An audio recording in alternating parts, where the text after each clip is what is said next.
Donc, nous sommes heureux de retrouver notre Alexandre Maria pour nous présenter vaccination avant et après autogreffe dans les maladies auto-immunes. Voilà, je pense que tout marche là. C'est parfait. Merci beaucoup, Igor. C'est bon pour vous? Super. Merci beaucoup, Zora. Merci, Dominique. Merci à tous. Donc, je reviens parler de vaccination avant-après autogreffe de moelle avec un titre complété en latin, Quid novi, avec un joli gérondif. Donc, je suis très content de pouvoir vous présenter ces quelques propositions. En fait, on s'est réunis, et c'est déjà en 2021, avec le groupe MATEC à la SFGMTC dans le cadre des ateliers annuels pour cette question des vaccinations. Et j'avoue avoir un peu sous-estimé probablement initialement les retombées, les discussions de cet atelier. On avait certaines certitudes en arrivant sur ce qu'il fallait faire et on est convaincu qu'il faut vacciner, bien sûr, et revacciner les patients après une autogreffe de moelle. Et pourtant, la question est loin d'être résolue aujourd'hui et les propositions qu'on vous fait, vous verrez, ont essayé d'être le plus consensuelles et tenant compte surtout avec le plus de rigueur possible des données de la littérature qui sont très pauvres dans le domaine. Donc, je remercie bien sûr tout le groupe et c'est un travail collectif, une fois de plus, dans le cadre de ces ateliers. Ces données vous ont été présentées, puis là, pour le coup, la diapositive à gauche n'est pas tout à fait à jour, mais retenons qu'effectivement, l'autogreffe de moelle dans les maladies auto-immunes s'adresse avant tout à la sclérose en plaques avec plus de 2000 patients en 2022.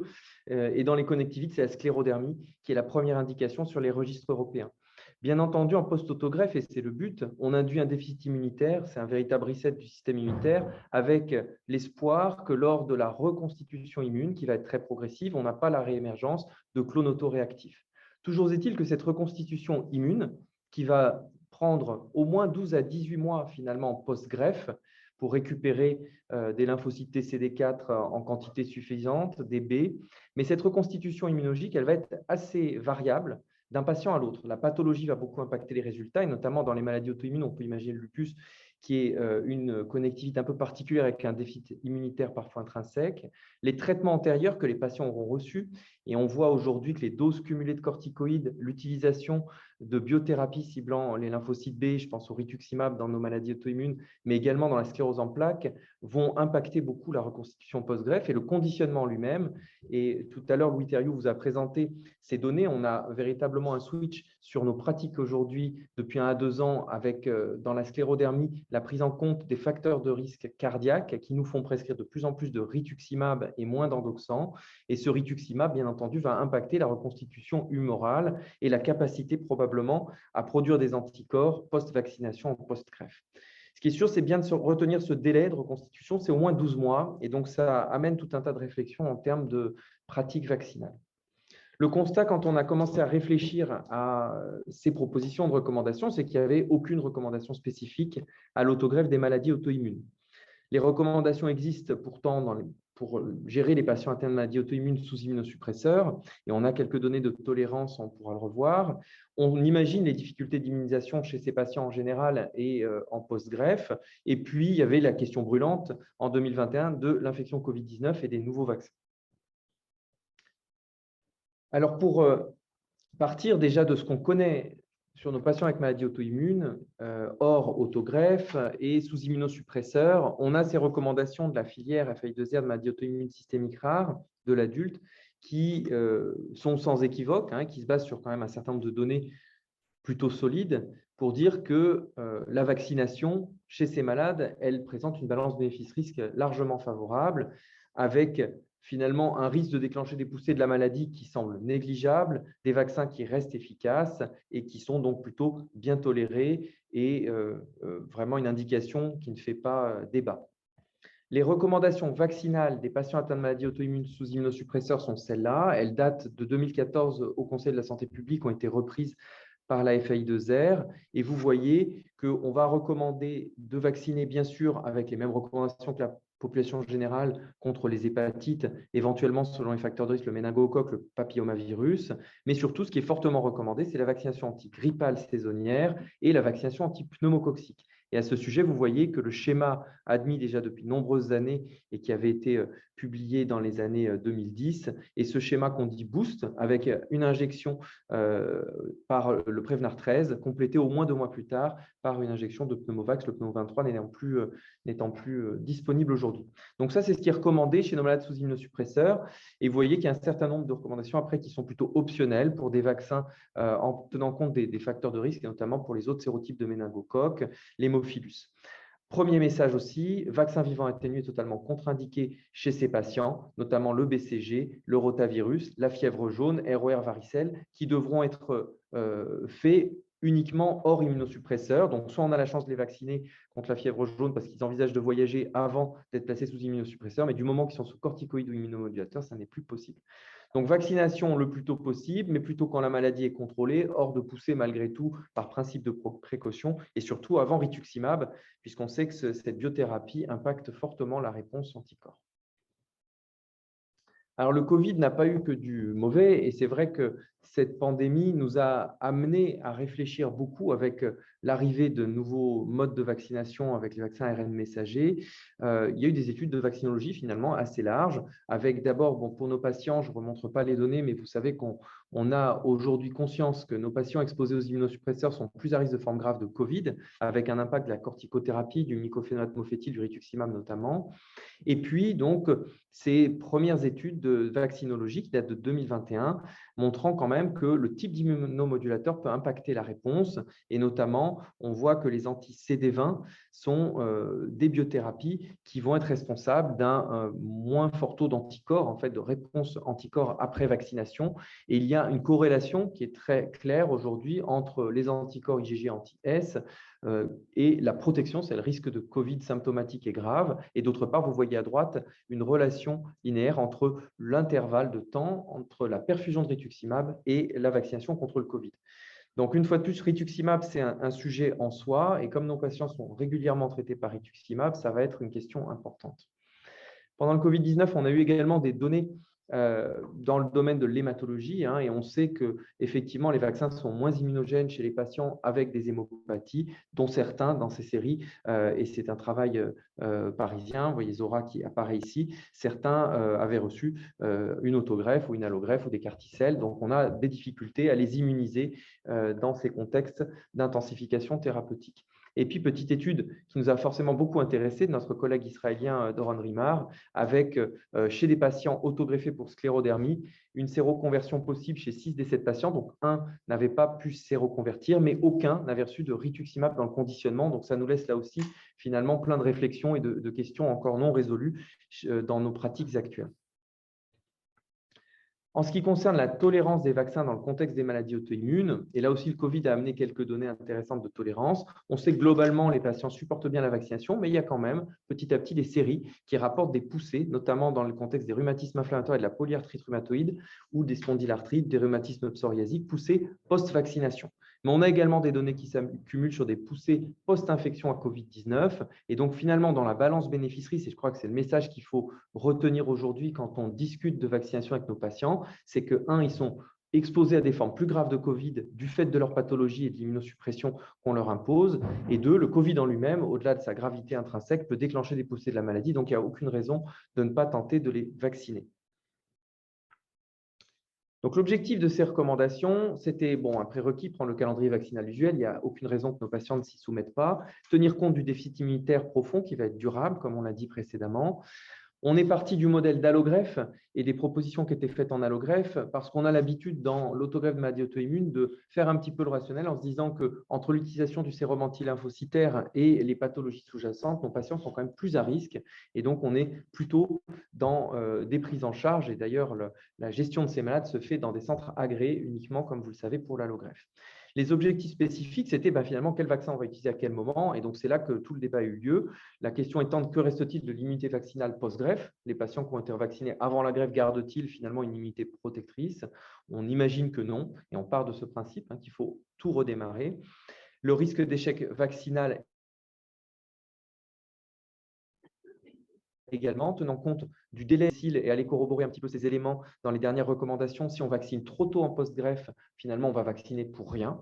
Et donc, démarrer à 3 mois, avant 3 mois, a fortiori, une revaccination, c'est probablement totalement inutile. Et donc, il faut attendre au moins 6 mois pour avoir des réponses anticorps et peut-être même plus quand les patients ont été conditionnés avec des anti-CD20. Et puis enfin, l'hypogammaglobulinémie profonde, même si elle ne constitue pas une contre-indication à la vaccination, là aussi, c'est un facteur de risque d'échec vaccinal et donc finalement de vaccination inutile pour nos patients.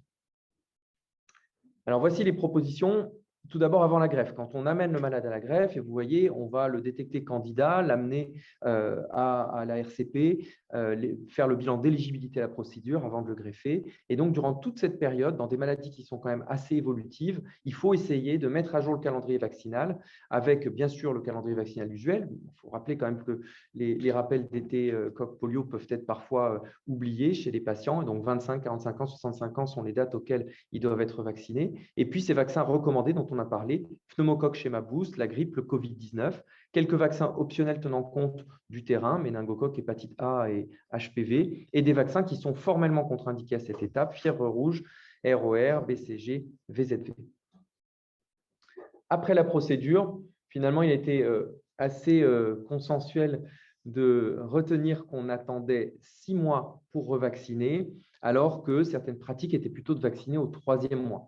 Ça a fait beaucoup débat, mais honnêtement, il y a ces données quand même qui commencent à aller dans ce sens. On peut attendre probablement les 6 mois. Les patients sont quand même sous antibioprophylaxie en post-greffe. Et donc, la vaccination pneumocoque peut débuter au 6e mois. En fonction de l'état de reconstitution immunologique du patient, on propose de faire un schéma boost simple avec le vaccin conjugué 13 valences, suivi au moins 2 mois plus tard d'un vaccin non conjugué 23 valences, si la reconstitution immune est jugée satisfaisante. Dans le cas contraire, on peut discuter de faire plusieurs injections de vaccin conjugué 13 valences en attendant une reconstitution immune meilleure. La grippe saisonnière, une dose si on est en saison, et puis le Covid-19 avec 3 injections espacées de 3 à 4 semaines d'intervalle avant le rappel. Entre le 6e et le 12e mois, on va pouvoir commencer à revacciner contre diphtérie, tétanos, polio, coqueluche, hémophilus influenzae et éventuellement l'hépatite B. Et on cédera pour l'hépatite B du titre résiduel d'anticorps anti-HBS avec un titre UV protecteur au-delà de 20 qui permettra d'éviter cette revaccination. Il faut savoir qu'il existe aujourd'hui des vaccins combinés hexavalents qui permettent en une injection de permettre ces revaccinations, sachant que la revaccination en post-greffe sera basée sur 3 injections espacées d'1 mois. Le rappel Covid pourra avoir lieu en fonction de la date initiale de l'injection et pour la grippe en fonction de la saison. Et puis, certains vaccins sont optionnels et pourront être discutés après le 12e mois chez ces patients avec maladie auto-immune ayant une autogreffe de cellules souches hématopoïétiques. C'est le cas des méningocoques, ACYW135, mais également B, avec des schémas, vous voyez, pour méningo B, triple injection. Pour les autres, une injection qui sera renouvelée à 6 mois. Et puis optionnel également en fonction du terrain, si on peut le discuter, l'hépatite A et puis HPV chez les jeunes patients, avec des rappels au-delà de 24 mois qui rejoindront pour le coup le calendrier vaccinal usuel dans la population habituelle et avec pour le pneumocoque des rappels pas avant 5 ans, comme vous le savez chez les patients immunodéprimés. Toujours est-il qu'après le 24e mois, et finalement, on va retenir une contre-indication à vie pour les vaccins vivants, notamment le BCG, ROR et la fièvre jaune, et non rouge, comme je l'ai indiqué tout à l'heure, si c'est bien ça. On s'est posé également la question des sérologies vaccinales chez ces patients. En quoi peuvent-elles nous aider à guider les schémas de revaccination post-greffe? Et en effet, on pourra utiliser le titrage, comme je l'ai dit, des anticorps anti-HBS pour l'hépatite B. Pour le reste, c'est vraiment du cas par cas. La fièvre jaune, il faut savoir qu'a priori, une vaccination dans la vie suffit à rester immunisé, mais on peut discuter avec les centres experts et sur la base d'une sérologie amaryle de la persistance d'anticorps protecteurs, mais on ne revaccinera pas de toute façon en post-greffe. Pour ce qui est des contrôles sérologiques à long terme pour le Covid, pneumocoque, tétanos, pour discuter des dates des rappels, il n'y a aujourd'hui aucune donnée qui nous permet de le valider, donc on incite finalement à probablement aller vers des études qui permettront de démontrer l'intérêt de cela, avec notamment tout ce qui est collection biologique post-greffe. Cas particulier du Covid-19, et je commencerai par peut-être la petite note en bas à gauche, avec ce terrain extrêmement instable. Les recommandations qui ont été faites en 2022 étaient celles-là. Alors, il y a un certain nombre de choses qui restent vraies, notamment le schéma triple dose pour la vaccination, pour la primo-vaccination finalement, les rappels, l'utilisation éventuelle des contrôles sérologiques pour discuter des dates des rappels, mais là aussi, on manque peut-être un petit peu de données. Ce qui a beaucoup changé, c'est quand même l'émergence de variants d'Omicron et notamment actuellement les variants majoritaires qui sont BA4, BA5 avec une certaine résistance et heureusement des vaccins combinés qui sont arrivés en fin d'année. Malgré tout, une moindre virulence de ces nouveaux variants et donc peut-être un risque moins important, même si on n'a pas encore le recul suffisant. Mais surtout, on avait dans ces recommandations qui sont celles du Comité d'orientation de stratégie vaccinale et de la SFGMTC, selon la réponse vaccinale, donc le taux d'anticorps après un schéma triple injection de primo-vaccination, on voyait que les patients n'ayant pas 264 BAU par millilitre d'IgG anti-S en post-vaccination étaient considérés comme non répondeurs. Et pour cela, on avait donc l'option d'une prophylaxie pré-exposition par combinaison d'anticorps monoclonaux. Et c'était l'Evusheld qui était donc proposé en prophylaxie chez ces malades. Aujourd'hui, on sait que l'Evusheld est moins efficace sur les nouveaux variants. Il y a une perte d'efficacité très claire avec des résistances. Et donc, en termes de prophylaxie pré-exposition, je n'ai pas vu passer de toute dernière recommandation, mais nous, à Montpellier, on a décidé avec nos infectiologues de ne plus le proposer en prophylaxie, d'autant qu'on a des traitements curatifs comme le Paxlovid qu'on peut utiliser précocement dans des infections débutantes, dans les 5 premiers jours, comme vous le savez, quand il n'y a pas de facteur de gravité et notamment d'oxygénorequérance. Le cas échéant, il faudra aller vers le remdesivir qui a aussi une indication depuis peu. Et puis finir sur la vaccination de l'entourage, et je crois que c'est un message très important, cette stratégie du cocooning. Finalement, la première année post-greffe, on l'a vu, nos patients ils vont avoir une reconstitution immune très progressive. Ce ne seront pas de bons répondeurs à la vaccination. Ils devront être protégés, et protégés notamment par leur entourage. Et donc, il faut inciter l'entourage non seulement à se mettre à jour des vaccinations usuelles et ne pas oublier la coqueluche, mais surtout de se vacciner contre le Covid et la grippe et discuter ROR, hépatite A, varicelle, s'il y a des proches qui n'ont pas été immunisés par le passé.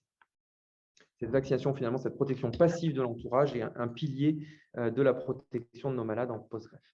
Voilà les conclusions. Donc, anticipation, préparation à la greffe. Et il faut que nos malades soient protégés de toute façon au diagnostic de maladie auto-immune avec la perspective d'immunomodulateur. Une revaccination très progressive qui doit tenir compte de la reconstitution immune et on manque de données, mais on propose de ne pas débuter avant le 6e mois. Ajuster en fonction de certaines sérologies vaccinales. Le Covid-19 a fait poser beaucoup de questions, mais on a aujourd'hui des vaccinations efficaces. Et puis, cette stratégie de cocooning, protection par les proches. Mais clairement, on a besoin d'études spécifiques dans cette population, au-delà de registres rétrospectifs, d'études prospectives pour essayer d'avancer un peu sur ces questions difficiles. Mais Jenner l'avait fait plus simple, et je vous rappelle que donc, le pape de la vaccination et de la vaccine avait simplement fait ce constat en observant la vache et puis cette femme, et c'est le début de l'histoire finalement. Merci de votre attention. Merci beaucoup. Merci Alexandre pour cette présentation très complète.